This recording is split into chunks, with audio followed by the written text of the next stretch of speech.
No sé por qué no me deja iniciar la grabación. Aquí alguien Ahí, me... ahí No, está, profe. Sale inició. no, es que alguien había iniciado antes de la grabación. Ah, Esperen, voy a porque detener esta grabación. a mí me apareció ahora el cartel de que la grabación se inició. ¿Ah, sí? Sí, Ahí sí, está. sí. Sí, Listo. acá también. Ahí sí, ahí está. Bueno, les decía, si ustedes hacen una lectura de la Constitución Nacional y de los tratados internacionales de derechos humanos que se incorporan por el artículo 75, inciso 22, al bloque de constitucionalidad, no van a encontrar ahí definido cuál es el alcance del derecho de propiedad.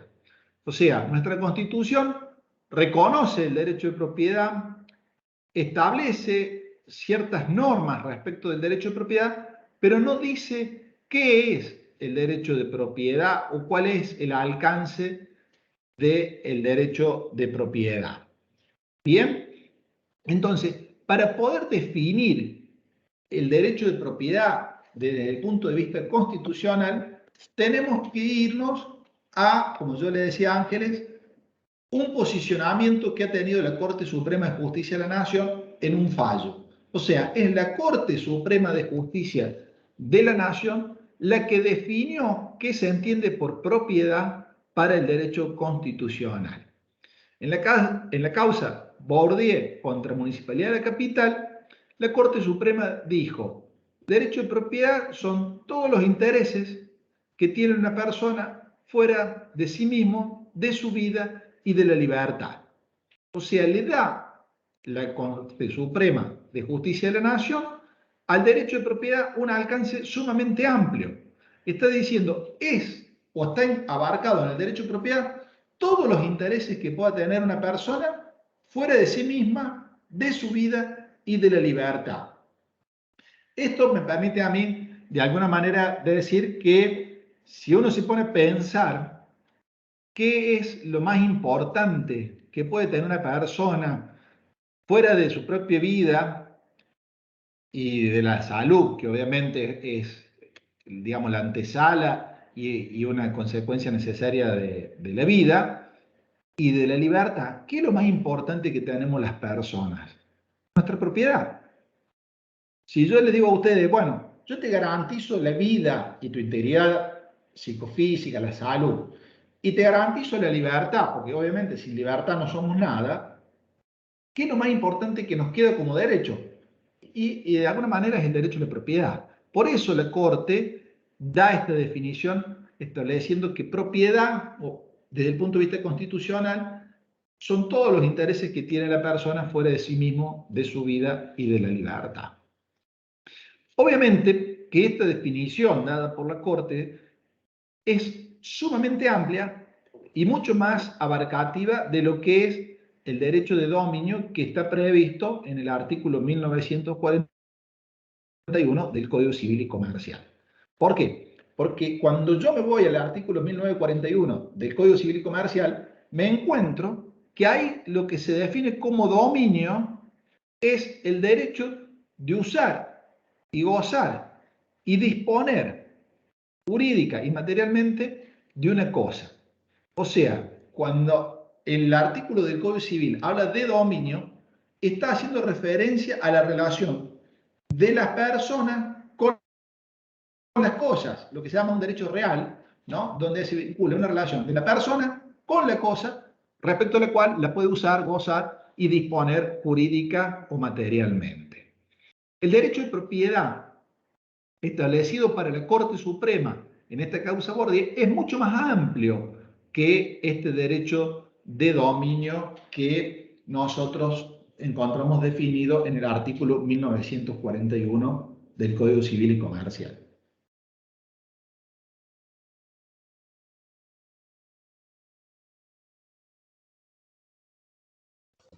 Profe, no se escucha.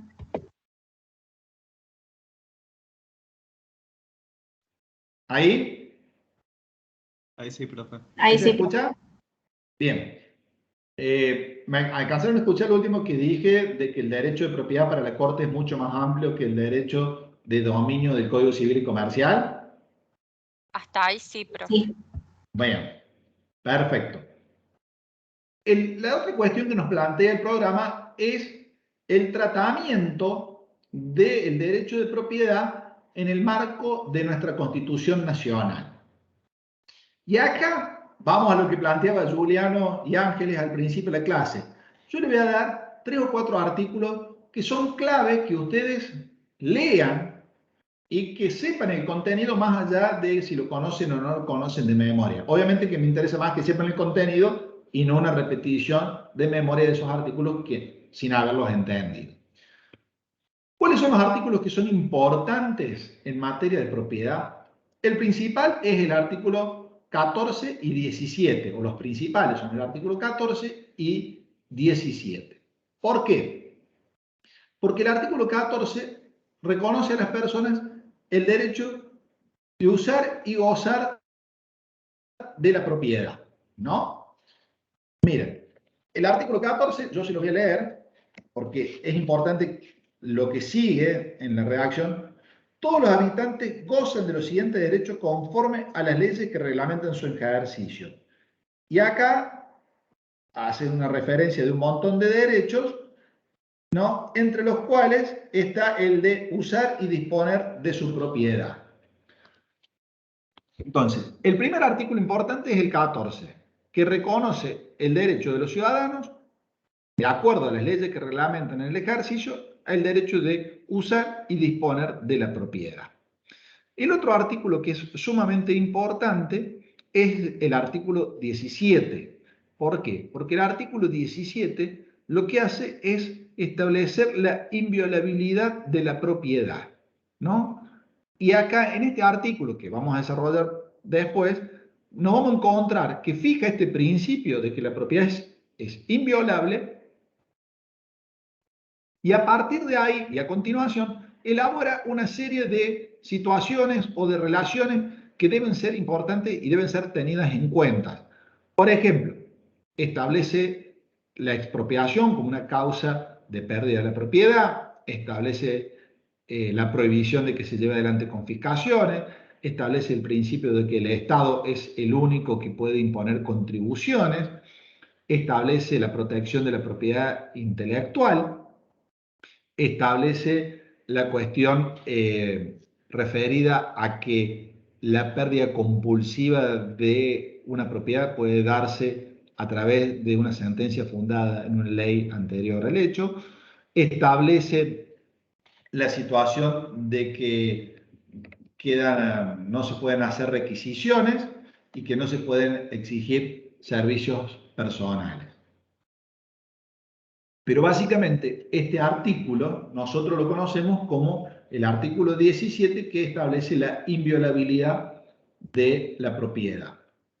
Junto con estos dos artículos es importante el artículo 20, justamente por el hecho de que ese artículo 20 le reconoce a los extranjeros el derecho de acceder a la propiedad, o mejor dicho, el derecho de usar y gozar de la propiedad, razón por la cual implícitamente se le está reconociendo a ellos el derecho, a los extranjeros, de comprar y enajenar o adquirir o enajenar bienes en nuestro territorio. Desde el punto de vista de los tratados internacionales, tanto la Convención Americana como la Convención Internacional de los Derechos del Hombre reconocen el derecho de propiedad, estableciendo, en el primero de los casos, la Convención Americana, el hecho de que se tiene que asegurar, los estados tienen que asegurar una propiedad decorosa que permita o asegure la dignidad de las personas. Y la Convención Internacional lo que plantea es la protección de la propiedad tanto a nivel individual como de la propiedad colectiva. Entonces, ustedes ven que acá yo les estoy citando 3 artículos de la Constitución Nacional y 2 artículos, uno de la Convención Americana y otro de la Convención Internacional, respecto del cual se hace expreso tratamiento a lo que se refiere a la cuestión vinculada al derecho de propiedad. Bien. Nosotros dijimos que el concepto del fallo Bourdieu es mucho más amplio que lo que prevé nuestro Código Civil en el artículo 1941 cuando habla del dominio. Entonces, la pregunta que debemos hacernos es, ¿qué abarca el derecho de propiedad? ¿Cuál es la extensión del derecho de propiedad conforme ha sido definido por la Corte Suprema en la causa Bourdieu?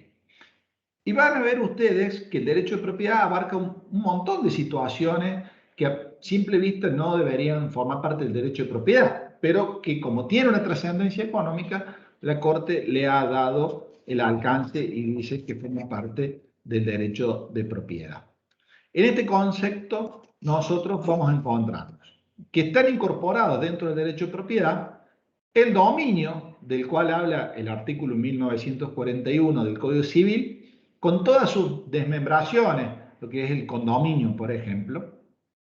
También están incorporados como derecho de propiedad los derechos que emanan o que surgen de un contrato. Por ejemplo, si yo celebro un contrato de compraventa con una persona por la cual yo le vendo mi casa a cambio del pago de una suma de dinero, bueno, esa suma de dinero, o mejor dicho, esos derechos que derivan de ese contrato, forman parte del derecho de propiedad, están protegidos por el derecho de propiedad. También están protegidos por el derecho de propiedad una sentencia que pasó a lo que se llama autoridad de cosa juzgada. Por ejemplo, si en un juicio se dicta una sentencia por la cual me reconocen a mí una suma de dinero por indemnización o por lo que fuere, y esa sentencia pasó a situación de cosa juzgada, que quiere decir que no se puede revisar, bueno, eso también forma parte de mi derecho de propiedad. ¿Por qué? Porque tiene una trascendencia económica esa sentencia. También forma parte del derecho de propiedad de una persona una jubilación o una pensión que se hubiera concedido. También forma parte del derecho de propiedad de la persona lo que son las patentes de invención, una marca, una producción musical o una producción literaria. Imagínense si no debería estar protegido por el derecho de propiedad, por ejemplo, los derechos de autor de la novelista que escribió Harry Potter. O sea, eso vale más que cualquier casa, la protección de esos derechos de propiedad, ¿no? Entonces, también, como les decía, está alcanzado en el concepto de derecho de propiedad para la Corte los derechos intelectuales, las marcas, las patentes y las creaciones musicales y literarias. También forma parte del derecho de propiedad la concesión que me hace el Estado de, por ejemplo, la posibilidad que yo haga uso de un espacio público. Por ejemplo, si el Estado a través de un contrato de concesión me da la posibilidad de que yo explote una playa pública. Ustedes saben que, por ejemplo, en algunas ciudades se instalan lo que son los famosos paradores, ¿no? Que son privados, pero están explotando un pedazo de playa pública. Si la playa es pública, ¿por qué yo tengo que permitir que alguien venga, ponga carpas, ponga una soga y me cobre para instalarme ahí a tomar sol o aprovechar una sombra? Lo que pasa, la justificación de eso es ni más ni menos que la concesión que ha hecho el Estado de ese espacio público en favor de un particular que le permite a él llevar adelante una determinada explotación. También forma parte del derecho de propiedad o está abarcado dentro del derecho de propiedad la concesión que hace el Estado de un servicio público. Por ejemplo, si me da a mí la posibilidad de que yo explote el servicio de transporte urbano. En ese caso, yo voy a tener la posibilidad de cobrarle a los usuarios de ese transporte público una suma de dinero por el servicio que estoy prestando, razón por la cual también forma parte de este derecho de propiedad esa concesión del servicio público. Y también forma parte del derecho de propiedad lo que se llama la prescripción liberatoria. Ustedes saben, y voy a tratar de explicárselo de la manera más sencilla, que cuando yo me relaciono con una persona y asumo una obligación, puede pasar que yo no la cumpla. Supónganse, en este ejemplo que yo les decía, yo le vendo a una persona la casa a cambio de una suma de dinero, puede pasar que la persona me pague y yo no le haga entrega a la casa. Tengo la obligación de entregar la casa, pero puede pasar que yo no se la entregue. Bueno, existe un determinado tiempo previsto en la ley para que esa persona me exija a mí el cumplimiento de la obligación que yo asumí. Pasado ese tiempo, sin que la persona me exija a mí el cumplimiento de la obligación, ya llega un momento que la obligación se transforma y la persona no puede exigírmelo más. Entonces, forma parte del derecho de propiedad esta situación donde el transcurso del tiempo me libera a mí de cumplir con una obligación. Entonces, en este ejemplo que yo les doy, la casa que yo debía entregar por inacción del comprador ya no me puede exigir esa entrega. Entonces, yo me puedo valer de la figura de la prescripción liberatoria y mantener esa casa dentro de mi patrimonio. Entonces, es importante que entiendan que esta prescripción liberatoria, cómo funciona, también forma parte del derecho de propiedad. Profe, ahí en su caso el derecho de propiedad estaría por las dos partes. El que compró la casa tiene el derecho a reclamarle que se la dé. Y el otro, si pasa el tiempo. Exactamente. Yo le planteaba, yo, vendedor de la casa, me valgo de la prescripción liberatoria para no cumplir con una obligación que si me lo hubieran reclamado en tiempo y forma, hubiera tenido que cumplirla. Yo vendí mi casa, el señor se durmió, como dicen ustedes, no me reclamó la casa en tiempo y forma, pasa el tiempo, pasa el tiempo, pasa el tiempo. Y cuando viene a reclamármela, si ya se produjo la prescripción liberatoria, como bien dice su nombre, prescripción es transcurso de tiempo y liberatoria de que me libera. Acá me liberé de una obligación por el paso del tiempo y la inacción del acreedor. Entonces, yo puedo invocar esa prescripción liberatoria y mantener la casa dentro de mi patrimonio. Por eso se dice que también forma parte del derecho de propiedad esta prescripción liberatoria. ¿Se entiende? Profe, Sí. ¿de casualidad sabe cuánto tiempo tiene que transcurrir? A ver, en materia de prescripción liberatoria, el código plantea distintos plazos de acuerdo a las acciones. O sea, hay un plazo que es el plazo general, que son 5 años, y otros que van variando para determinadas cosas. El plazo que plantea Jorge de 20 años es no un plazo de prescripción liberatoria, sino un plazo de prescripción adquisitiva. Es para que yo me transforme en dueño de una cosa que estoy simplemente poseyendo. Es otra cosa esa, Jorge.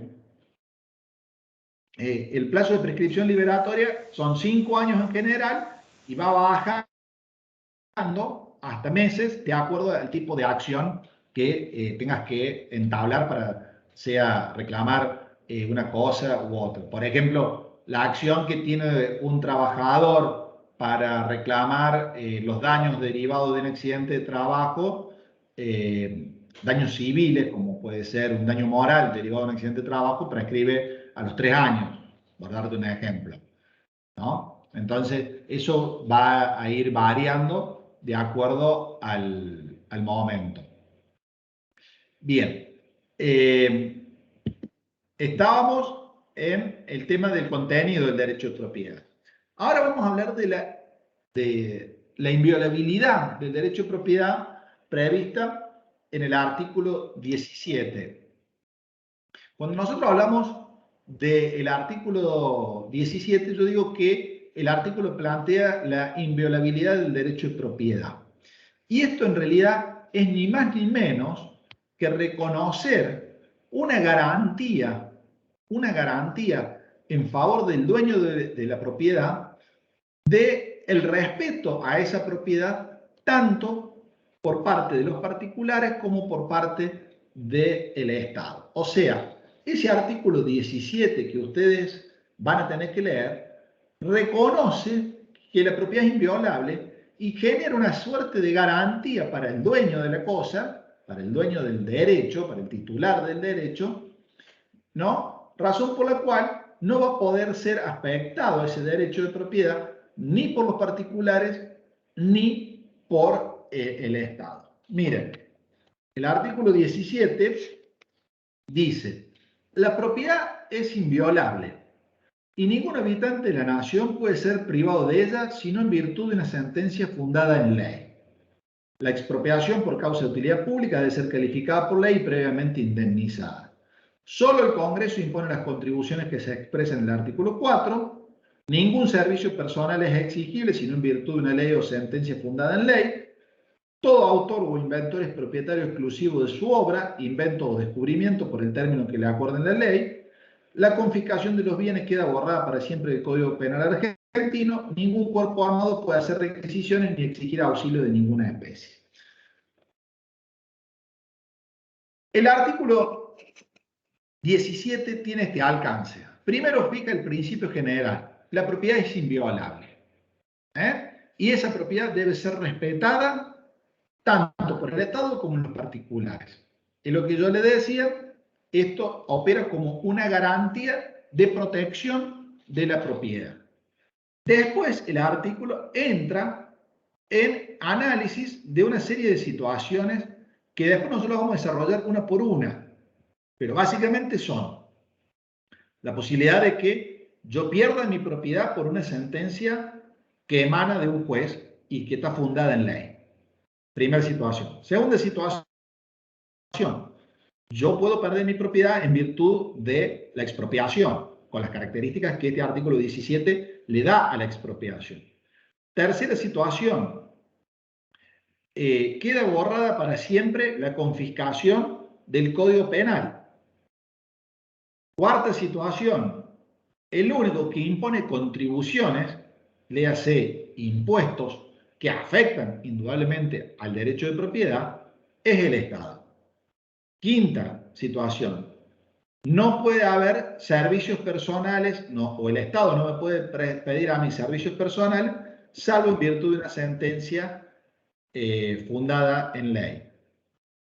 Sexta situación, se reconoce la propiedad intelectual, se protege la propiedad intelectual. Las personas son dueñas de sus creaciones intelectuales y tienen el derecho de la explotación por el término que le confiere la ley, dice el artículo 17. Y última situación, no se pueden exigir requisiciones, ¿no?, o ayudas a las personas por parte del Estado.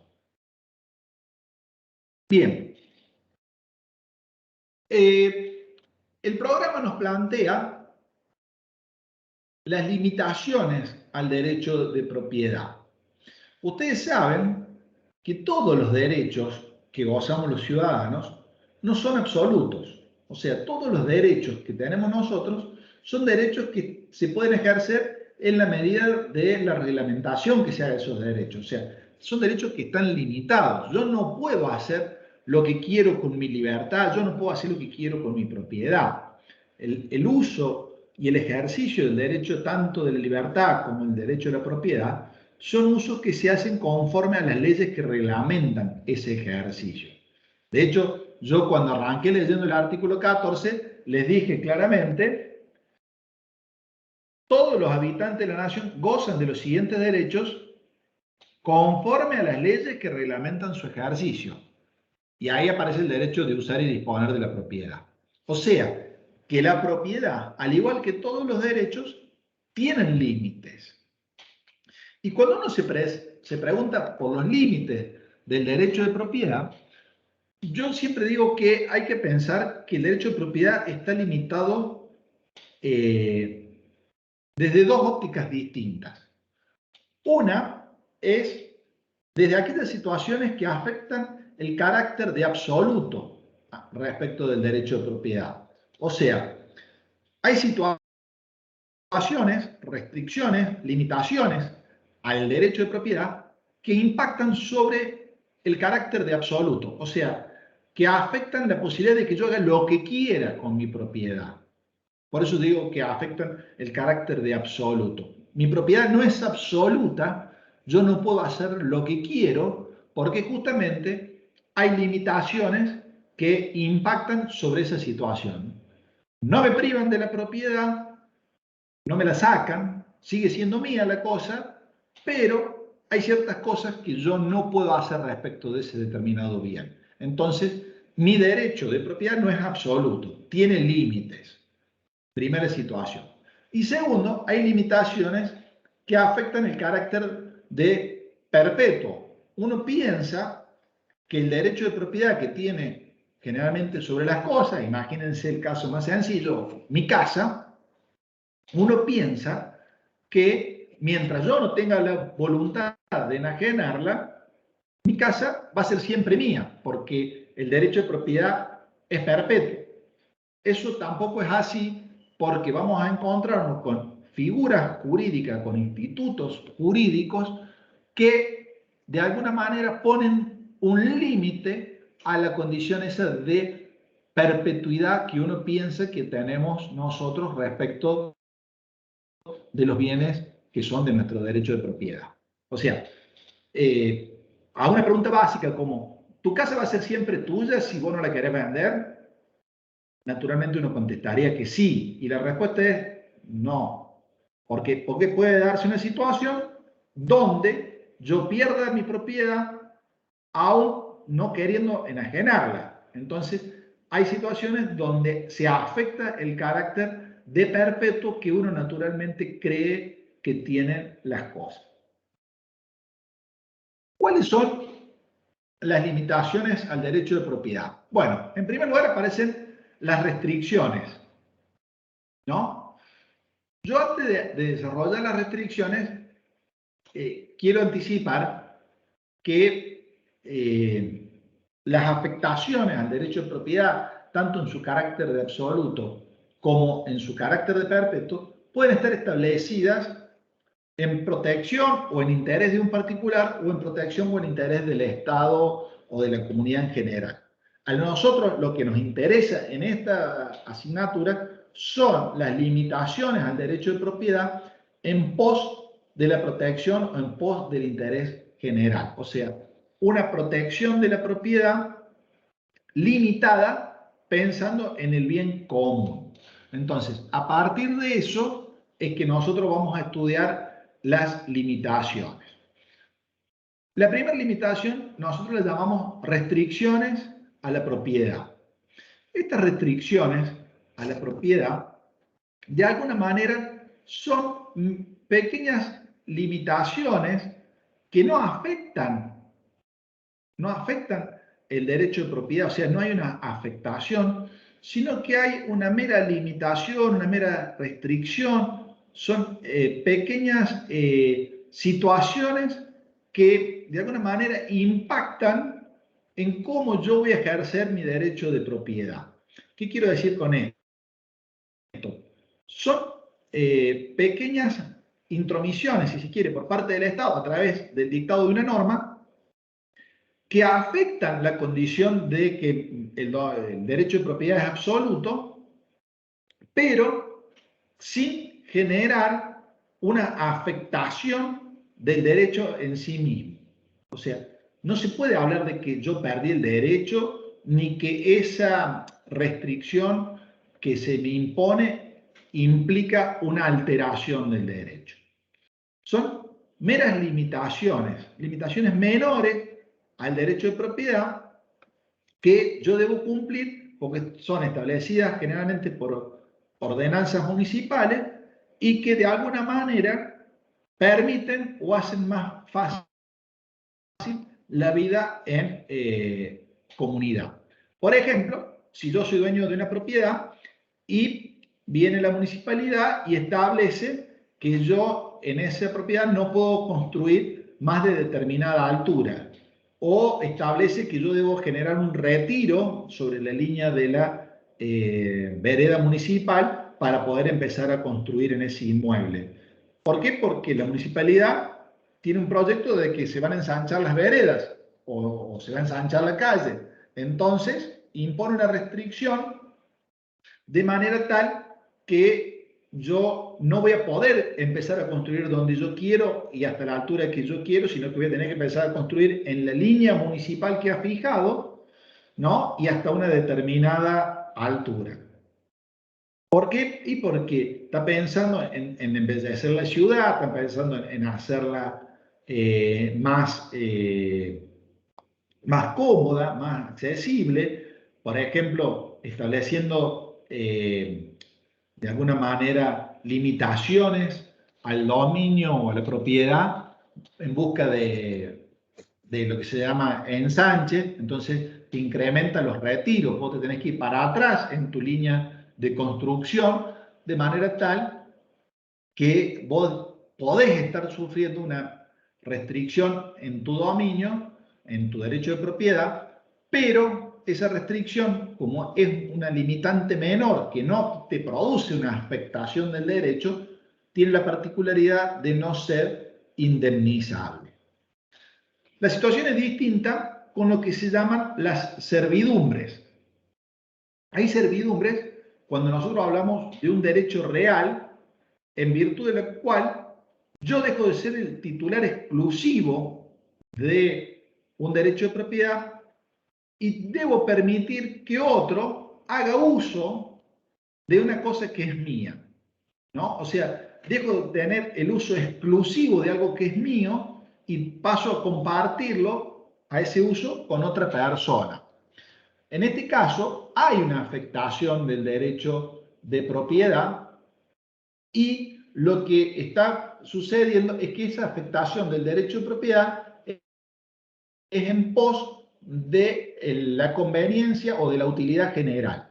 ¿Cuál es el caso? Por ejemplo, cuando yo debo permitir que pasen por una propiedad mía un tendido eléctrico o un gasoducto o algún tipo de tendido de servicios públicos que de alguna manera hace que ya no tenga yo exclusivamente el uso de eso, sino que pasa por mi propiedad y por ende hace uso la sociedad de parte de eso. Entonces, en este caso que hay un derecho real de servidumbre, yo pierdo o dejo de ser el usuario o el que hace uso de manera exclusiva de ese derecho de propiedad, compartiéndolo de alguna manera con toda la sociedad, y como es una afectación, acá hay lugar a lo que es una indemnización por esa servidumbre que se ha constituido en pos de la satisfacción del interés público. La tercera limitante es la ocupación temporaria. La ocupación temporaria está prevista en la ley 21.499, que es la Ley Nacional de Expropiación, y en esa ocupación temporaria nosotros vemos que tiene que haber una situación de utilidad pública y que a partir de esa situación de utilidad pública aparezca o el derecho de que el Estado haga una utilización de un bien mueble, de un bien inmueble o de una universalidad de cosas que me pertenecen, ¿no? Pero como requisito es importante que haya una declaración de utilidad pública. La ocupación temporaria, la ley reconoce dos tipos de ocupación temporaria. Una ocupación temporaria que se da en una situación anormal, en una situación extraordinaria, en una situación, digamos, especial. En este caso, la ocupación temporaria va a durar el tiempo que dure esa situación extraordinaria que la provoca o que da lugar al planteo de utilidad pública, y tiene la particularidad de que no da derecho a indemnización. Supónganse, hay un contexto especial, una situación anormal, anómala, ¿no? Y el Estado, invocando esa situación anómala, declara de utilidad pública un bien mío y hace un uso temporario de ese bien. En este caso, la posibilidad del Estado de usar el bien mío va a ser hasta que se supere esa situación anómala, ¿no? Esa situación extraordinaria, esa situación anormal. Una vez inmediatamente superada esa situación, el Estado me debe devolver a mí el bien del cual ha hecho uso y, fundado en esa situación extraordinaria, no debe pagarme indemnización alguna. Yo me planteaba los otros días, mientras preparaba la clase, si no funcionaría, por ejemplo, la ocupación temporaria, si yo tuviera un terreno baldío, supónganse, al lado del hospital, ¿no? Y en el momento más crítico de la pandemia, invocando esa situación extraordinaria, el Estado planteara la utilidad pública y la necesidad de implementar ahí un hospital de campaña, atento a la ocupación absoluta de las camas y la necesidad de contar con más camas para atender a las personas que estaban o que eventualmente pueden estar afectadas por la pandemia. Yo creo que es una situación donde podría plantearse una ocupación temporaria, que venga el Estado y me declare de utilidad pública el inmueble de mi propiedad, no me lo expropie, que es otra de las figuras, sino que diga, señor, aquí hay una situación extraordinaria, que es la pandemia, necesito usar esto para instalar un hospital de campaña, una vez que termine me lo restituye y no daría lugar eso a una situación de indemnización. La otra situación que está prevista como ocupación temporaria es una ocupación temporaria en una situación normal. O sea, no hay acá una posición caótica o algo extraordinario que justifique de manera absoluta esta decisión de hacer una declaración de utilidad pública. Simplemente, en un contexto normal, el Estado plantea que ese es un bien de utilidad pública y sin expropiarlo, hace uso de esta figura de la utilización de la ocupación temporaria que no puede extenderse por más de 2 años. Y en esa extensión de más de 2 años debe ser indemnizable. O sea, la ocupación temporaria en una situación, perdón, en una situación normal o con un contexto normal, da lugar a indemnización y no se puede extender por el término de más de 2 años. En este caso, necesariamente la ocupación temporaria tiene que ser declarada por ley. En los otros casos, tal como hablábamos recién de la ocupación temporaria en un contexto extraordinario o anormal, la ocupación puede ser declarada por ley o por una autoridad administrativa y, como les decía, dura mientras dure esa situación especial y no da lugar a indemnización. Sin duda, el tema más importante en esta unidad es lo que se conoce como la expropiación. A ver, denme un segundo que creo que tengo una pregunta.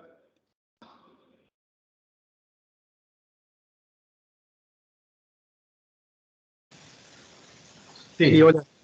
¿Puedo hacer la pregunta? Sí, Jorge.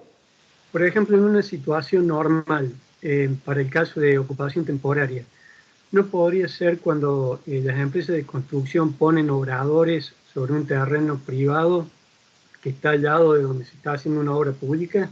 O sea, ¿se justificaría ahí o directamente se hablaría con el dueño y se le pide permiso para evitar hacer eso, la ocupación temporaria?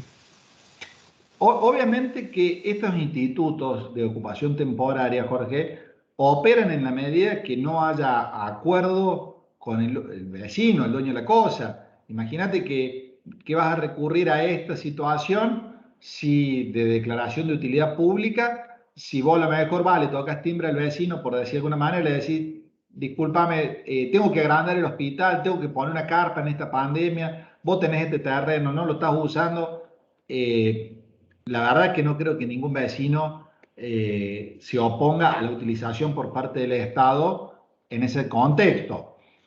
En un contexto como el que vos planteás, de una obra pública que se está realizando y que yo tengo el terreno lindante y que querés poner un obrador o eventualmente necesitas guardar máquinas, suponete que son del Estado, ahí podría si yo me pusiese en una situación donde digo que no, ahí podría eventualmente haber una ocupación temporaria en un extremo, digamos, una causa que no es anormal y por ende indemnizable. No sé si queda claro, Jorge. Sí, clarísimo. Gracias. No, de nada. Bien, les decía que tal vez el tema más importante de esta unidad o la BD de la unidad es el instituto de la expropiación. ¿Por qué? Porque la expropiación importa lisa y llanamente la pérdida del derecho de propiedad que tenemos nosotros respecto de un bien, siempre y cuando se den determinadas condiciones que están previstas en este artículo 17.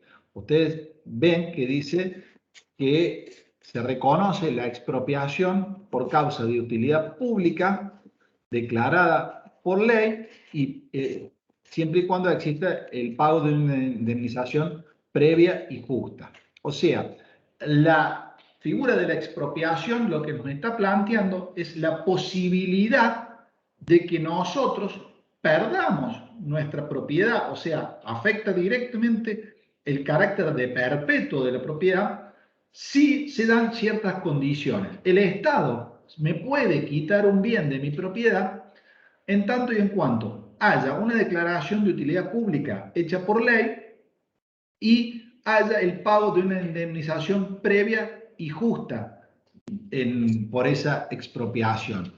Entonces, a la pregunta que yo hacía retóricamente al principio de si yo les planteo de que la casa va a ser siempre mía en tanto y en cuanto yo no desea venderla, la respuesta es no, porque eventualmente podría venir el Estado y expropiármela invocando que hay una declaración de utilidad pública, ¿no? Y que en su lugar me paga una indemnización previa y justa en dinero. Obviamente, como les decía, esa declaración de utilidad pública tiene que ser hecha por ley, ¿no? Entonces, esta figura de la expropiación afecta el carácter de la perpetuidad que en principio uno cree que tiene la propiedad que nosotros poseemos. Los requisitos constitucionales son tres. Primero, tiene que haber una declaración de utilidad pública. O sea, tiene que haber un posicionamiento por parte del Estado que entienda que el bien de mi propiedad es útil para la comunidad en general, o sea, para el bien común. O sea, acá, ¿qué hace? El Estado llega al convencimiento que lo que es de mi propiedad le interesa o le sirve a la comunidad toda. Y como yo les decía en la primera clase, como acá hay un desequilibrio en el derecho público donde lo particular cede ante lo general, bueno, si el Estado entiende que este bien que es mío es útil para la comunidad, para el todo, para el bienestar general, puede estar ahí planteada la cuestión vinculada a la utilidad pública. Obviamente que esa utilidad pública tiene que ser razonable, o sea, no cualquier cosa encuadra en un concepto de utilidad pública. Y la segunda cuestión es que esa declaración de utilidad pública debe ser hecha por ley. Y acá un poco está fundado el hecho de que deba ser hecha por ley en lo que hablábamos recién de la utilidad pública. ¿Por qué? Porque como alguien del Estado dice que lo mío es importante para el bienestar general o para la comunidad toda, y esa declaración de utilidad pública no puede ser arbitraria, nada mejor o nadie mejor que el poder legislativo, el órgano legislativo, que a través del dictado de una ley sea el que determine si hay o no hay utilidad pública. O sea, la Constitución que hace está confiando en que no puede pasar, no va a pasar, que todo un órgano legislativo que está integrado por un montón de personas lleve o llegue a una decisión arbitraria respecto de una declaración de utilidad pública, cuando si esta utilidad pública fuera realizada por una sola persona, podría ser arbitraria. Entonces, la garantía de que la propiedad puede ser expropiada, o sea, yo puedo perder este derecho de propiedad por utilidad pública, está dada también en el hecho de que esa declaración debe ser hecha por ley. Y el tercer elemento que debe estar presente para que sea viable la figura de la expropiación es el de la indemnización, ¿no? Esta indemnización debe ser previa y justa.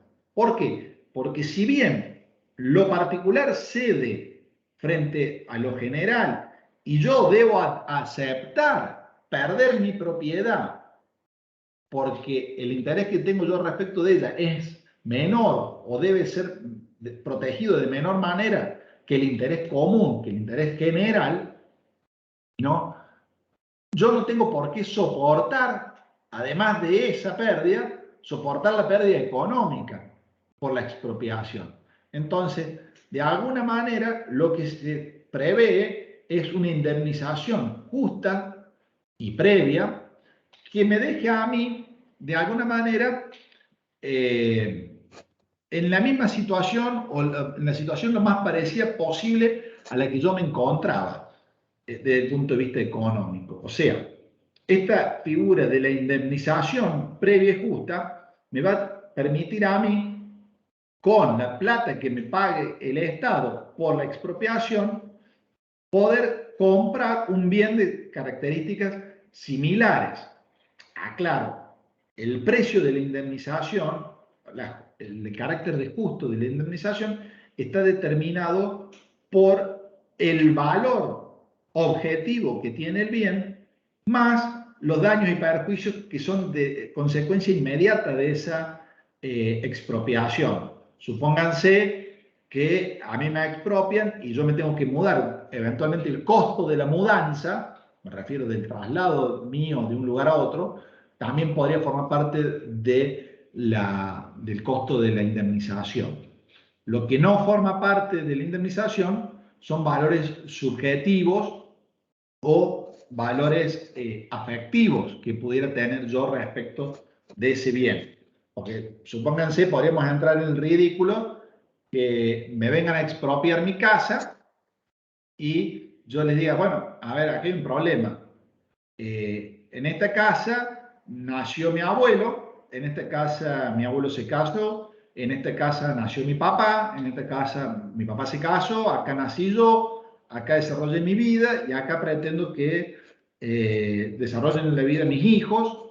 Y bueno, acá pasamos los momentos más lindos, más emocionantes, vamos un poco tétricos, acá velamos a fulana, o a mengano. Entonces, acá hay un montón de afecto en esta propiedad y yo pretendo que esos afectos me los pague el Estado. Bueno, todo eso no es indemnizable. Va a ser indemnizable solamente el valor objetivo, o sea, el valor de mercado, lo que vale para el mercado la propiedad y las consecuencias inmediatas, los daños y perjuicios inmediatos que se derivan de esa expropiación. ¿Por qué? Porque si yo me pongo a pagar valores subjetivos y yo puedo decir que ahí pasé los momentos más lindos de mi vida o los más tristes, y en el caso de que si digo que pasé los momentos más lindos, voy a plantear que para mí la casa vale $1.000.000 cuando a lo mejor vale $200.000. Entonces, a los fines de evitar esa situación es que la ley establece que el valor es objetivo.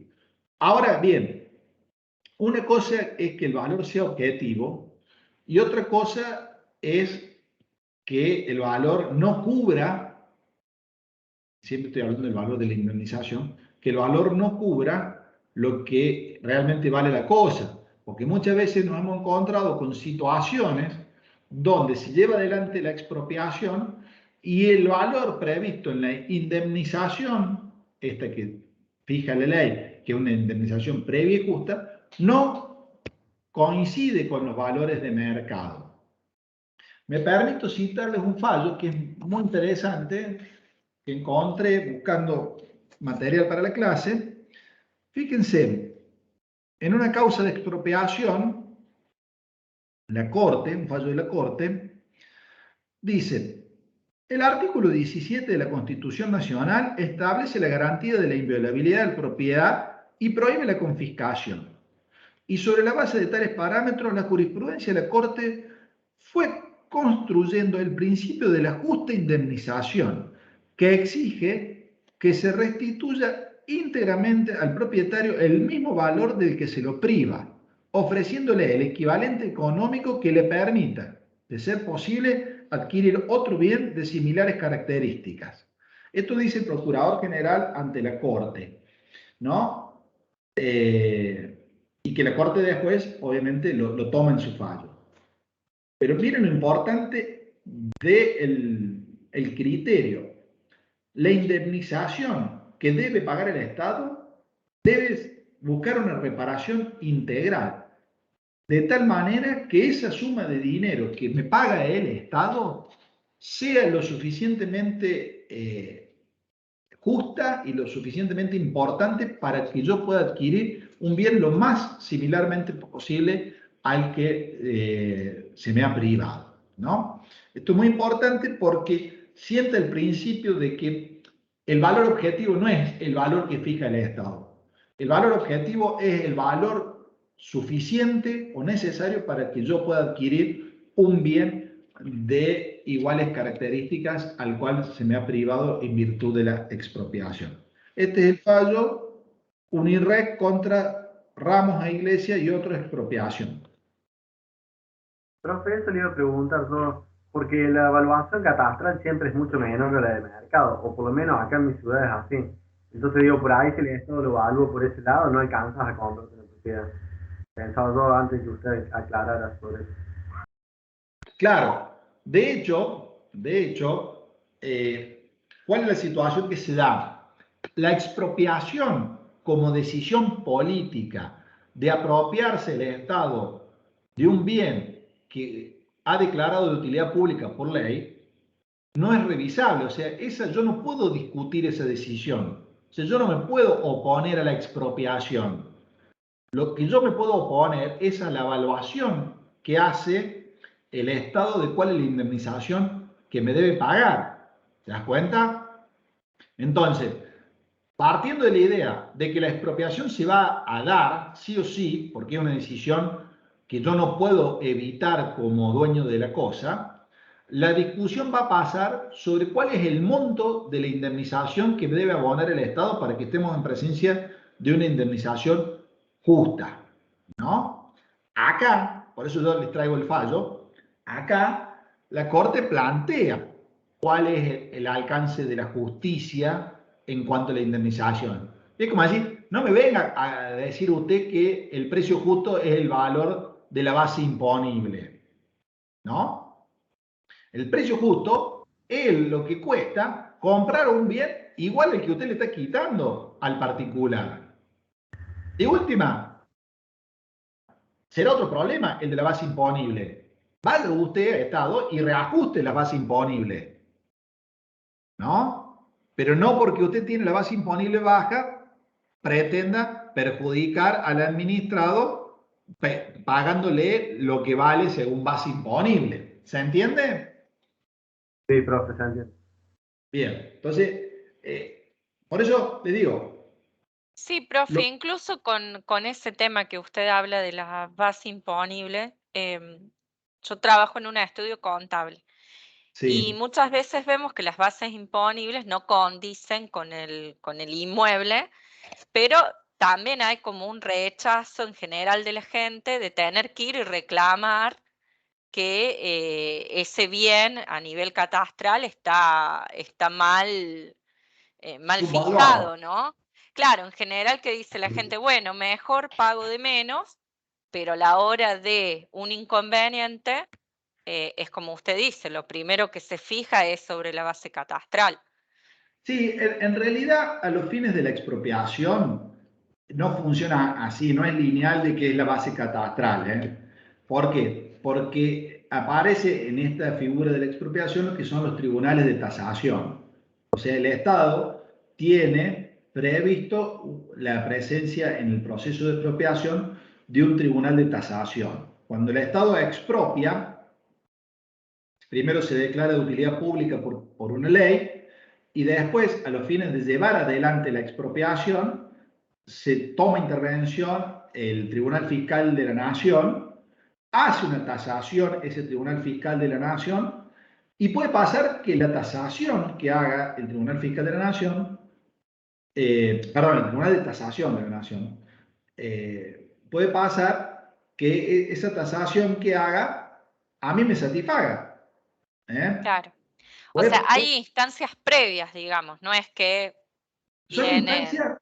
Son instancias que están previstas en la ley a los fines de determinar uno de los elementos que son necesarios para la expropiación, que es establecer una indemnización previa y justa. ¿Bien? Entonces, el Estado dicta la ley, me declara de utilidad pública el bien. Listo, yo contra eso no puedo hacer nada. Ahora el Estado, para desapoderarme y empezar a poder gozar él o la comunidad en general del bien, tiene que pagarme la indemnización previa y justa, ¿no?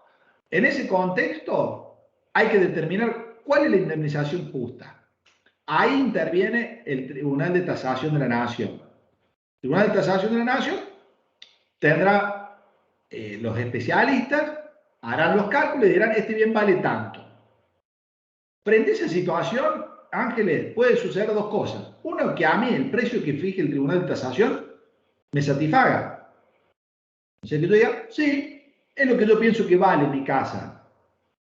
En cuyo caso, el proceso de expropiación se simplifica muchísimo, porque se da por lo que se llama el trámite del avenimiento, ¿no? O sea, hay un acuerdo en el monto de indemnizatorio, entonces la expropiación se da de una manera muy rápida. No hay una oposición a la indemnización. A tal punto que la ley prevé que cuando se da el avenimiento, la figura del avenimiento, el Estado está autorizado a pagar hasta un 10% más del máximo valor fijado por el tribunal por justamente evitarse esa situación conflictiva. ¿Te das cuenta? Perfecto, sí, como un modo de decir, bueno, cerremos ahora, nos evitemos todos los costos judiciales y te pago un extra. Te pago un plus hasta un 10%, que es lo que me habilita la ley, por haber terminado, digamos, esto en buenos términos. ¿Qué pasa? Si dispuesta la expropiación, yo no estoy de acuerdo con el monto, no voy a evitar la expropiación ni voy a evitar el desapoderamiento del bien. Lo único que me va a quedar es por delante un juicio por la diferencia entre lo que considero yo que es el valor de la expropiación y la indemnización que me pagó el Estado. O sea, nunca piensen ustedes que yo voy a evitar la expropiación. Lo que tengo es un juicio para reclamar diferencia en el monto de la indemnización. Bien. Por otro lado, la ley la ley 21.499, que es la ley de expropiación, fija ciertos parámetros que son interesantes. Primero, determina quién es el sujeto expropiante, que es el Estado Nacional, porque esta ley es nacional. Le aclaro que puede haber expropiación a nivel provincial y municipal, pero nosotros estudiamos la ley nacional. ¿Quién es? En principio es el Estado, los entes autárquicos también pueden expropiar, y los particulares que tengan una autorización por parte del Estado para llevar adelante expropiaciones. ¿Quiénes son los expropiados? El dueño de la cosa. Puede ser un particular o puede ser una persona pública también. Puede ser que la expropiación venga del Estado Nacional respecto de un bien de la provincia. El objeto expropiable, en principio uno siempre ve expropiación sobre bienes inmuebles, pero podría ser tranquilamente sobre cosas muebles la expropiación, ¿no? Hay cosas muebles que pueden tener un gran valor para el Estado y considerarse que son de utilidad pública. Me acuerdo que ponían, ¿qué pasa si vos tenés dentro de tu patrimonio una carta que le escribió el general San Martín a tu tatarabuelo. Bueno, eso puede ser que el Estado considere que es expropiable porque tiene un valor para la comunidad en general, o sea, para el bien común. Y acá aparece la cuestión de los valores objetivos y de las tasaciones, porque si fuera simplemente por lo que vale un papel, no vale nada. Y para vos puede ser sumamente importante porque es una carta afectuosa de nuestro máximo prócer a tu tatarabuelo, por decirlo de alguna manera. Entonces, hay un montón de situaciones que uno tiene que analizar y que en el trámite de la expropiación da lugar a estas situaciones. Cuando la expropiación versa sobre inmuebles, puede alcanzar también a los accesorios de los inmuebles. Por ejemplo, te puedo expropiar hasta un plano de una propiedad o de una... Suponete que vos tenés previsto hacer una determinada construcción en un inmueble tuyo y yo decido expropiarlo como Estado porque me interesa a mí y lo que vos tenés previsto me sirve, la expropiación ahí puede alcanzar al plano. Bueno, como les decía, la expropiación es inevitable en el sentido de que es una declaración de utilidad pública hecha por ley, yo no me puedo oponer. Con respecto a la indemnización, acepto, o sea, voy por el trámite del advenimiento, me pagan el valor máximo más un 10%, o pleiteo, tengo un juicio con el Estado y tratamos de ver quién de los dos tiene razón en cuanto al alcance del monto de la indemnización. En el caso de la provincia de Córdoba, que tiene prevista también una ley de expropiación, está planteado que en la expropiación de inmuebles, cuando se utilizan para cuestiones, por ejemplo, vinculadas a tendidos de rutas o tendidos de servicios públicos, se puede pagar hasta un 30% más del valor de tasación que haya fijado el Tribunal Fiscal, ¿no? Entonces, son cuestiones que uno tiene que tener en cuenta en materia de expropiación. Ustedes imagínense que, por ejemplo, la autopista que une Río Cuarto con Córdoba y todo lo que fue el trayecto de la ruta esta que nosotros llamamos A005, ahí donde está, digamos, en San Martín, casi llegando al Golf, vieron esa ruta que es un tramo de enlace entre dos rutas nacionales que comúnmente se le conoce como A005.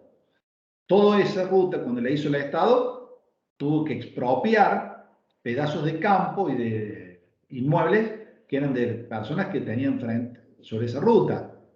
Entonces, para ello recurrió a la figura de la expropiación, igual que lo que sucedió con algunos casos con el tema de los campos para fines de hacer la autopista de Río Cuarto Córdoba. En materia de expropiación, hay dos figuras que son importantes. Una es lo que se conoce como la retrocesión y otra es la expropiación irregular o expropiación inversa. La primera, la retrocesión, se da cuando el Estado me expropia, me desapodera de un bien y transcurrido los 2 años desde que me desapoderó del bien, el Estado no lo afecta a aquello que había invocado como utilidad pública, o sea, no le da el destino a ese inmueble que dijo que le iba a dar y por el cual invocó la utilidad pública, entonces me permite a mí, al antiguo dueño, sujeto expropiado, me permite a mí plantear la acción de retrocesión. ¿Para qué? Para que el bien vuelva a mi patrimonio. Concretamente, supónganse, yo tengo un inmueble, viene el Estado, me lo expropia, me paga la indemnización, me desapodera, pasan 2 años desde que me desapoderó, el Estado no hace nada con ese bien, o le da otro destino distinto al que dijo que le iba a dar, Entonces, la ley me permite a mí, como sujeto expropiado, intimarlo al Estado para que le dé el uso debido, y si en 6 meses no le da el uso debido, me queda a mí expedita, me queda a mí la posibilidad de iniciar la acción de retrocesión. Claro, esa acción va enderezada a que el bien vuelva a mi patrimonio, ¿no? Y yo a su vez restituya la indemnización. No es que yo me quedo con el bien y con la indemnización. Como yo ya fui desapoderado y cobré la indemnización, pretendo recuperar la cosa porque el Estado no le está dando el uso que debía darle, ofrezco devolver la indemnización y que el Estado me restituya el bien expropiado y al cual no le ha dado el uso debido. Esto se llama acción de retro, es de vuelta, cesión. O sea, para que la cosa vuelva al patrimonio del sujeto expropiado. La otra figura que está prevista vinculada a la expropiación es la expropiación irregular o expropiación inversa. ¿Qué pasa? ¿Cuál es la característica de esta figura? La característica es que en estos casos el sujeto que inicia el juicio de expropiación no es el Estado, sino que es el dueño de la cosa que está alcanzada por la expropiación. ¿Cómo funciona? El Estado me declara de utilidad pública una cosa y, por ejemplo, me desapodera de la misma y no me paga la indemnización. O sea, no se da uno de los requisitos de la expropiación.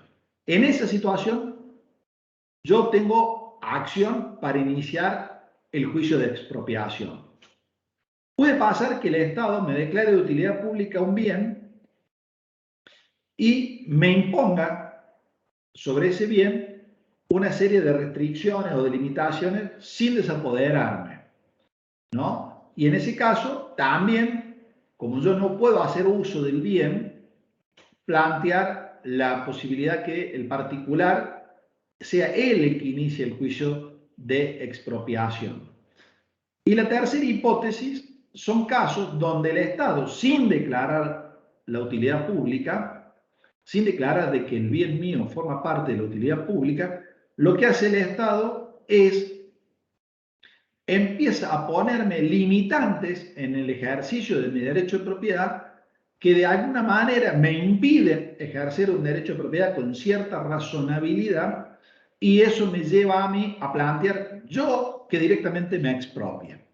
Entonces, cuando hablamos de la expropiación inversa o expropiación irregular, lo que estamos planteando, o lo que estoy tratando de plantearles, es que a diferencia de que lo que sucede siempre en la expropiación, de que es el Estado el que plantea el juicio, cuando hablamos de expropiación inversa, es el dueño de la cosa el que está pidiendo que el Estado se la expropie. ¿Por qué? En un caso, porque me declaro de utilidad pública, me la saco y no me pago la indemnización. Entonces, frente a ese contexto donde yo ya perdí la cosa y donde tengo una declaración de utilidad pública que no puedo evitar, inicio el juicio de expropiación o la expropiación irregular para que me pague. Primera situación. La segunda, tengo una declaración de utilidad pública, no me ha desapoderado todavía el Estado, pero no lleva adelante el trámite y yo me veo perjudicado porque esa declaración de utilidad pública me impide a mí hacer un uso pleno de la propiedad. Puedo plantear la expropiación inversa. Y la tercera situación también es cuando, aún no habiendo una declaración de utilidad pública, yo me encuentro con que hay un montón de restricciones, ¿no? Y eso me habilita a mí a plantear yo la expropiación al Estado.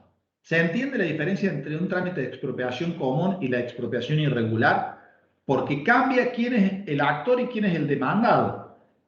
En la expropiación común, el actor es el Estado expropiante y el demandado es el dueño de la cosa. Y en la expropiación irregular, o inversa se llama, el actor es el dueño de la cosa expropiado y el demandado es el Estado que debe expropiar. Y yo les traigo,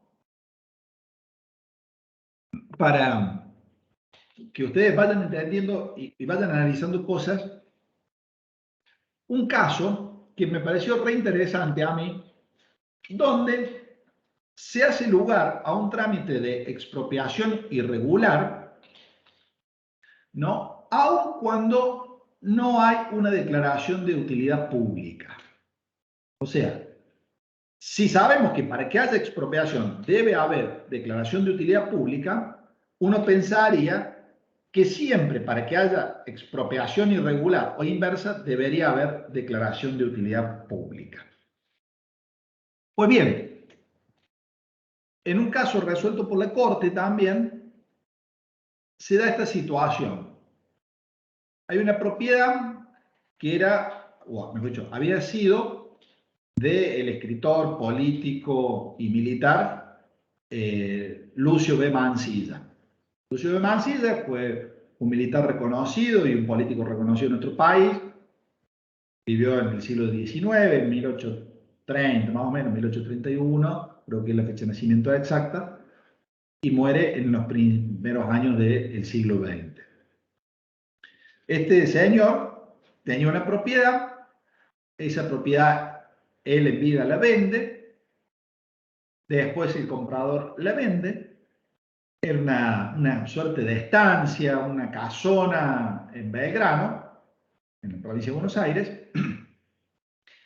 Y fíjense, por el valor arquitectónico, por el valor histórico, a quien había pertenecido, esta propiedad queda atrapada en un régimen de una ley específica que es la ley que regula todo lo que son monumentos y museos. Al quedar atrapada en la ley de monumentos y museos nacionales, pasa a ser responsabilidad del Estado el mantenimiento y el sostenimiento de esas propiedades, o sea, que el Estado las debe conservar. Bueno, sucede que la propiedad entra en una situación de ruina, se empieza a arruinar, el dueño, el nuevo dueño de la propiedad, la quiere vender y se encuentra con que hay una movida de vecinos para que la propiedad no se enajene, se la mantenga. La cuestión es que primero se la declara como sitio histórico y después se la declara como monumento histórico.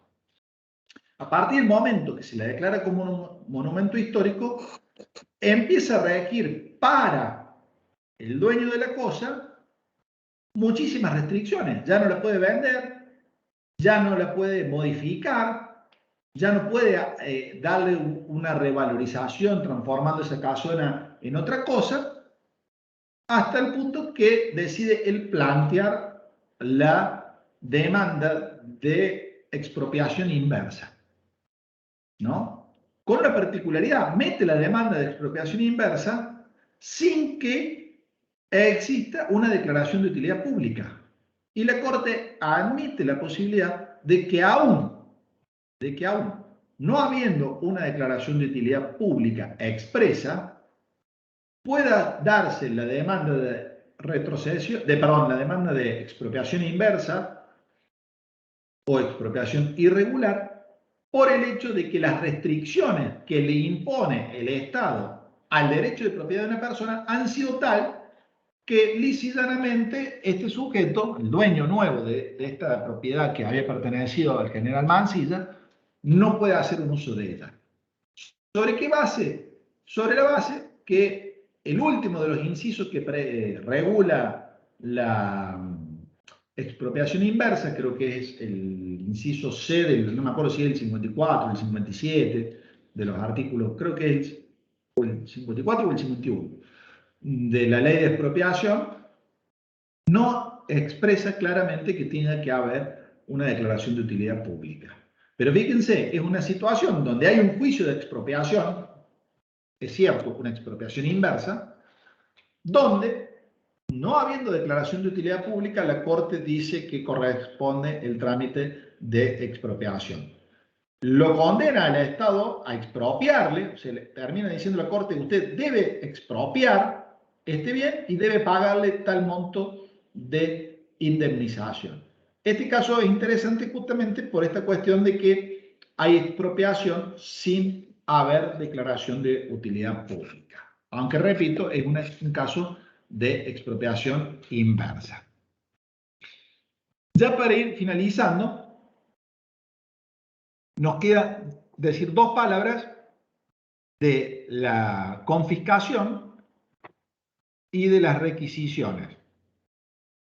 Con respecto a la confiscación, ustedes si se fijan en el artículo 17 de nuestra Constitución Nacional, dice claramente que queda borrada del Código Penal la confiscación. ¿Por qué? Porque la confiscación, a diferencia de lo que sucede con la expropiación, que es un proceso lícito y que tiende a satisfacer el interés general, la confiscación tenía naturaleza sancionatoria, o sea, era una pena. Confiscar es apropiarse de los bienes de una persona sin que haya pago de una indemnización y sin que haya una declaración de utilidad pública. O sea, es un castigo la confiscación de los bienes de la persona. Es una sanción, una pena que existe para la persona, o mejor dicho, que existía para la persona la confiscación de sus bienes. A partir del dictado de la Constitución de 1853, queda borrada del Código Penal como sanción o como pena la figura de la confiscación. Aclarando que ya desde antes de la Constitución, desde el año 1835, en ese momento, ya el general Rosas había planteado que no era viable y no correspondía la figura de la confiscación. El último punto de nuestra unidad, y con esto termino, está vinculado a las requisiciones, que es la posibilidad, o mejor dicho, hace referencia a que grupos armados se apoderen transitoriamente de bienes o alimentos o animales o cosas de una persona para su propio mantenimiento. O sea, es la posibilidad de un apoderamiento por parte de grupos armados de bienes de distinta naturaleza, animales, ropa, alimentos, etcétera, para el propio sostenimiento de estas Fuerzas Armadas. La mayoría de los autores son contestes en sostener que la requisición no es viable. Algunos sostienen que en época de guerra podría ser justificada la requisición si hubiera una ley. Pero esto es muy discutido. En principio, como establece el artículo 17, las requisiciones no corresponden, toda vez que dice ningún cuerpo armado puede hacer requisiciones ni exigir auxilios de ninguna especie. Gente, con esto doy por terminada la unidad 5. Estoy abierto a alguna pregunta si les puedo ser útil.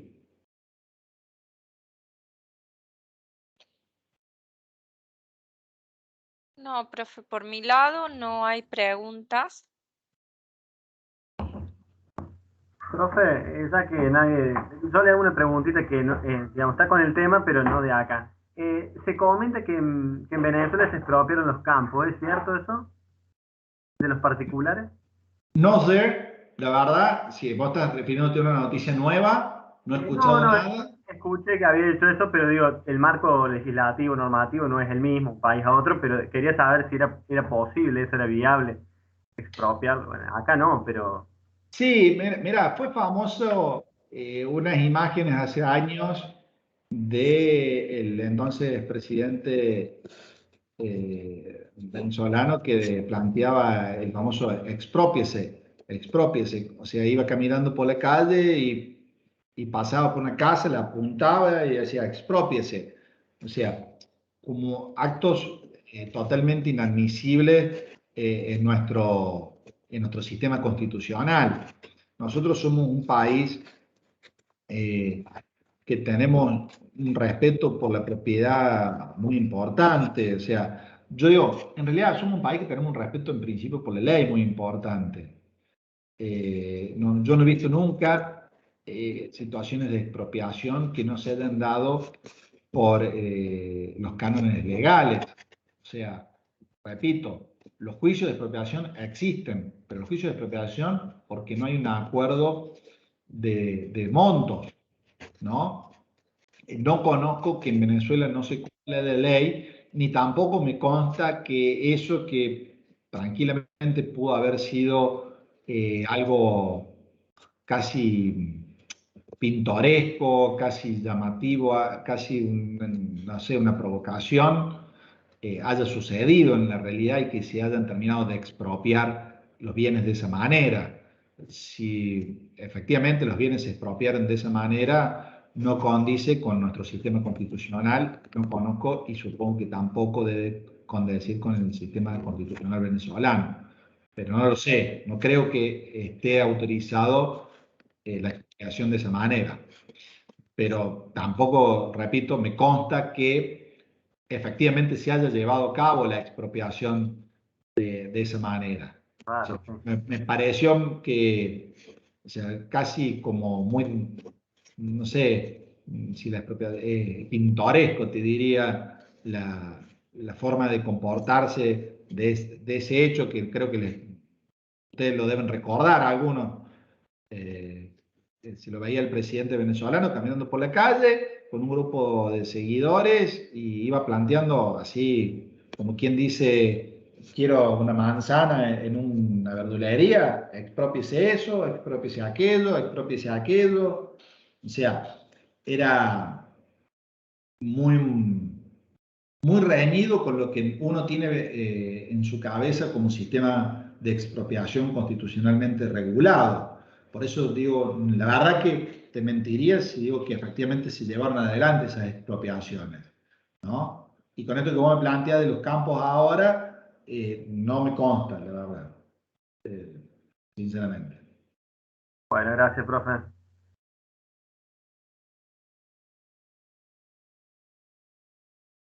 Sí, Ana, vos me planteás.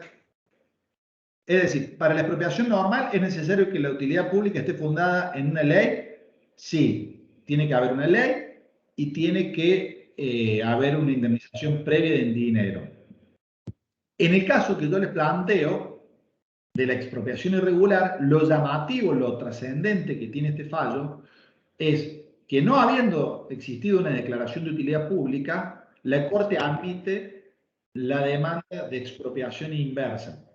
Justamente porque sostiene que el artículo, si ustedes me dan un minuto, les voy a decir el número exacto.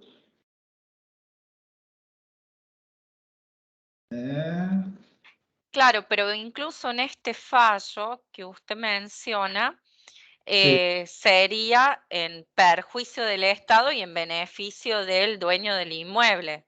sí, O sea que a los fines individuales, el dueño del inmueble logra como eh, cerrar su círculo de dueño de ese espacio. claro, lo que Que es un pasa, poco lo que acá se está planteando por lo que escucho de los compañeros y leo, como este miedo siempre de el Estado expropiando sin una ley que lo ampare o en perjuicio del privado y no es sí, así. en este caso es distinto, ¿saben qué, Ángeles? Que no estamos hablando del Estado expropiando, sino del Estado imponiendo restricciones o limitaciones al dominio Exacto, y cómo la que Corte actúa en de alguna manera beneficio del... perturban tanto. Sí, pero me refiero, a ver, volvemos al principio. El derecho de propiedad no es absoluto. Yo debo, si me permiten la expresión, bancarme restricciones o limitaciones, ¿no? Sí, Hasta ahí vamos.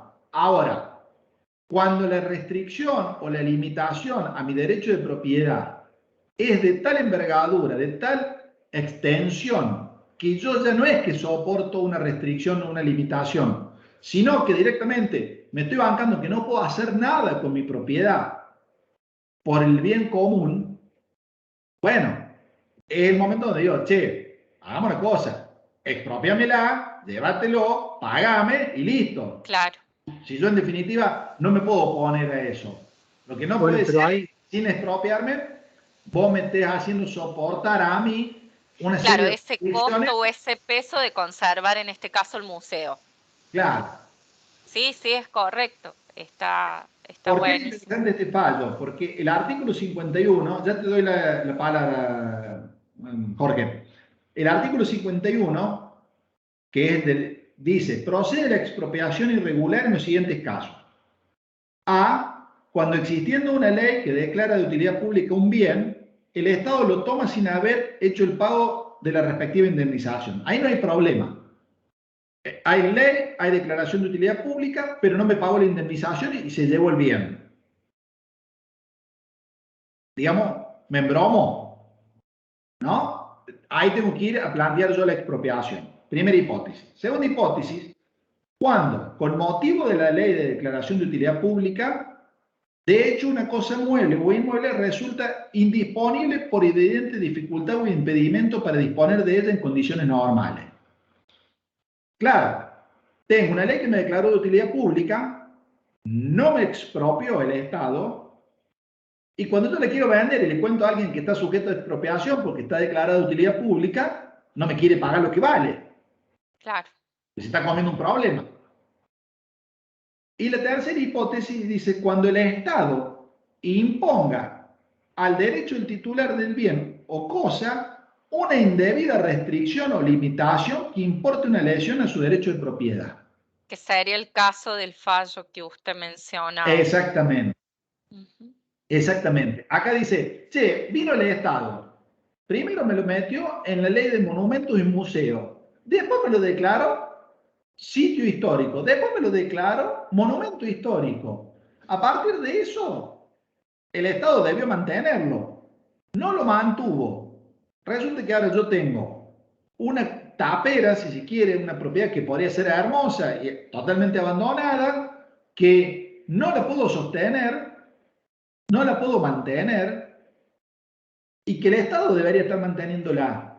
Y tampoco puedo plantear una expropiación, en principio, irregular, porque no tengo la declaración de ley, sin perjuicio de lo cual fueron y plantearon la expropiación irregular, y lo interesante del fallo es que la Corte hace lugar a la expropiación irregular, aún no habiendo declaración de utilidad pública.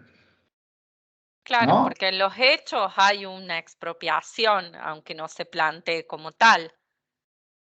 Claro, mira, dice, la Corte respecto de la interpretación del artículo 51 sostuvo que la acción bajo examen será admisible cuando el bien objeto de expropiación haya sido ocupado por el expropiado o hayan mediado restricciones, limitaciones o menoscabos esenciales al derecho de propiedad de su titular.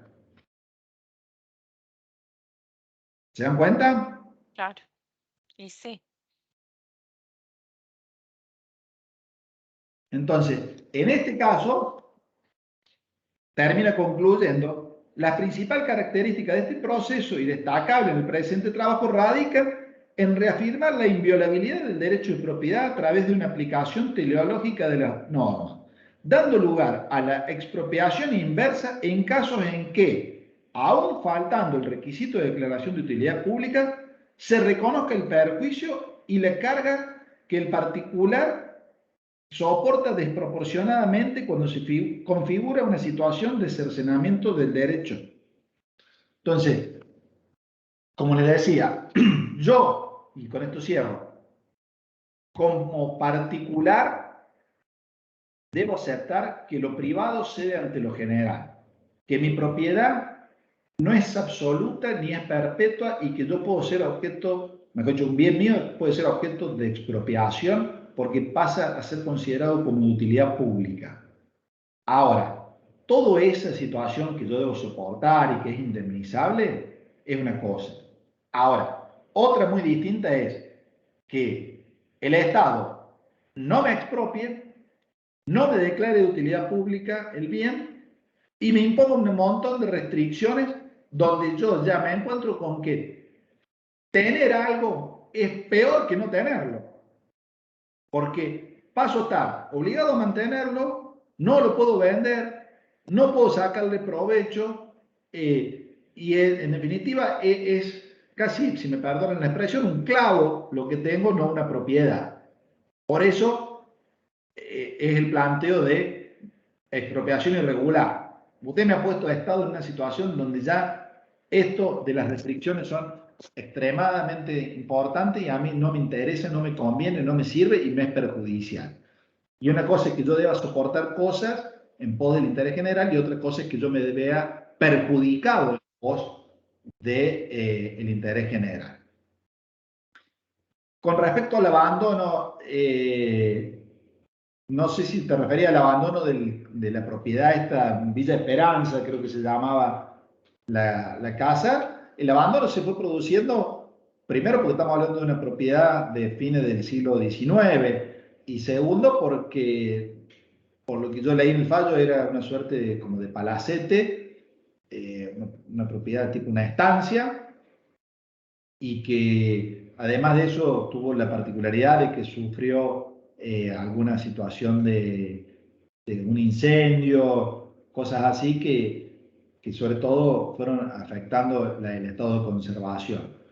Pero lo principal era que el Estado no expropiaba y había impuesto restricciones muy grandes, como les digo, en virtud de esta declaración última, sobre todo de monumento histórico, y en el fallo de la Corte también le recrimina al Estado que no ejerció una de las obligaciones que tenía por la ley de monumentos históricos de llevar adelante la conservación del patrimonio histórico nacional, porque en definitiva, al ser monumento histórico, correspondía que el Estado Nacional fuera el que la mantuviese esta propiedad. Así que bueno, son siempre perlitas que uno encuentra que les gusta comentarlas con los alumnos. ¿Alguna otra pregunta, chicos? Sí, yo tengo una pregunta. Sí, Jorge. Hablaban recién de la posibilidad de que no estuviera declarada la utilidad pública. Y Sí. usted mencionaba el caso de una restricción. Pero ¿sería posible el caso de una directamente falta de disponibilidad total del bien? Por ejemplo, supongamos que hay unos dueños de una manzana que viven en otro lado, en otra ciudad, otro pueblo, y el Estado viene y le hace una plaza. Se mete de prepo el Estado y le hace una plaza en la manzana, alegando que no sabían dónde estaban los dueños o vaya a saber qué cosa. Y después aparece el dueño y se encuentra con que el Estado le hizo una plaza o alguna otra obra sin declaración de utilidad pública ni nada. Ahí ya más que una restricción, estamos hablando de una desnaturalización, prácticamente un saqueo abierto. Ahí vas por el coso. Primero, el Estado tiene que hacer una declaración de utilidad pública. O sea, no lo veo al Estado haciendo una plaza en un terreno sin haberlo declarado de utilidad pública. Si ha habido una declaración de utilidad pública y no me pagó la indemnización, ni me llamó, ni nada, da lugar a la expropiación inversa por el inciso 1 del artículo 51. Claro. O sea, la situación que vos me planteás, creo que escapa a la figura, si te estoy entendiendo bien, que venga el Estado, no haga una ley de expropiación, no me desapodere porque en realidad toma posesión sin saber de quién es. Bueno, ahí creo que ya estaríamos llevando la cosa al terreno del derecho privado a lo mejor. Pero si consideramos que el tomar por su propio medio es una manera de desapoderar, podría ser la interpretación. Si el considerar que tomar por su propio medio el Estado un bien podría ser considerado una manera de desapoderar, yo creo que va a la expropiación inversa. Claro. Lo que pasa es que si hace una obra donde ya el dueño directamente, más que está restringido o limitado directamente, es la negación total de la disponibilidad de su bien, ya se haría como un atropello, que no haya declaración de utilidad pública en un caso así, donde es mucho más que una mera limitación, sino imposibilidad total de disponer, pongamos que el tipo quería hacer un loteo en su manzana y ya Sí. directamente no puede hacer nada. En un caso así que no haya declaración de utilidad pública, ya sería una situación que es Sí, raro que se dé. sí. Lo que pasa es que ya, digamos, si bien te encuentras con esta situación, vos me estás planteando un hecho donde hace una plaza, que uno podría decir tiende a satisfacer el interés público, ¿no? Pero esa construcción de la plaza importa un desapoderamiento total, y que encima de eso no haya habido una declaración de utilidad pública de ese terreno. O sea, es una, digamos, lo que se llama tomar mano militar y un bien particular por parte del Estado, bajo el ropaje de que hay un interés público. Claro, o sea, ya ahí sería, es difícil que se dé eso, digo. Es Puede muy ser, difícil, claro, te entiendo el claro, ejemplo, es muy difícil, y ahí yo creo que empezarían a tejer otras situaciones. Eh, claro, Te digo, hasta eventualmente podría haber incumplimiento de deberes de funcionario público, abuso de autoridad, algunas cuestiones de esa naturaleza, pienso. Si bien, claro, perfecto. si bien no hago penal, no me dedico al derecho penal, me parece que podría hasta concederse la idea de que ha habido un uso indebido por parte del Estado de ciertos institutos o figuras jurídicas. Sí, después donde sé que suele haber bastante controversia entre el Estado y los privados en estos casos, es por ejemplo cuando se apodera el Estado de un bien, no llegan a un acuerdo en cuanto al monto del bien expropiado, entonces van a un juicio. Hay una tasación, ¿no es cierto?, que hizo el tribunal correspondiente, pero eh, no se pusieron de acuerdo y van al juicio de expropiación. Sí. La controversia se suele armar después en cuanto a la actualización debido a la inflación que hay en Argentina. Entonces ahí creo que es todo un tema, qué tasa utilizar, que la indexación está prohibida por ley de no sé qué año. Bueno, ahí suele venir, ahí donde el Estado normalmente trata de aventajar, digamos, en ese tipo de... Sí, pero ¿sabes cuál es el tema? Que, mira, vos arrancaste haciendo un desarrollo perfectamente claro, y en un momento planteaste algo que tal vez para vos pasa desapercibido, pero que no es un detalle menor. Vos dijiste, eh, hay una declaración de utilidad pública, el Estado ofrece una indemnización, no se ponen de acuerdo, el Estado lo desapodera y tenemos un juicio de expropiación. ¿Hasta ahí vamos? Bien. ¿Qué pasa después de toda la otra situación, el contexto inflacionario, la devaluación de moneda, etcétera, etcétera, etcétera? Todo eso es una instancia que ya está en el marco de un juicio, ¿no? O sea, ya ahí Claro, tenés toda esa discusión, vos la podés tener tranquilamente plasmada en la demanda eh, y en la defensa en el juicio. O sea, todo eso va a ser en última instancia materia de resolución por parte del órgano judicial, Jorge. claro, claro. Ya se pasa a discutir en el juicio todo eso. Perfecto. Claro, o sea, a ver, ¿cuál es la tasa de actualización? Vos imaginate, si te pone una actualización al índice de precio de la construcción es una cosa, si te pone la tasa judicial es otra. Yo me acuerdo, no recuerdo bien los detalles, pero uno de los juicios de expropiación que sí recuerdo que existieron fue muy importante, fue respecto de lo que es el conocido Palacio Ferreira en la ciudad de Córdoba, ahí en la avenida Irigoyen, donde ahora funciona un museo. Sí, Eso se conocía, en la época que yo estudiaba, hace 30 años en Córdoba, 20 y pico de años en Córdoba, era el Palacio Ferreira, que formaba parte del patrimonio de una familia, después la familia se lo había vendido a una sociedad y el Estado lo expropió por la trascendencia que tenía el edificio y por esta cuestión de utilidad pública, porque es un lugar realmente precioso.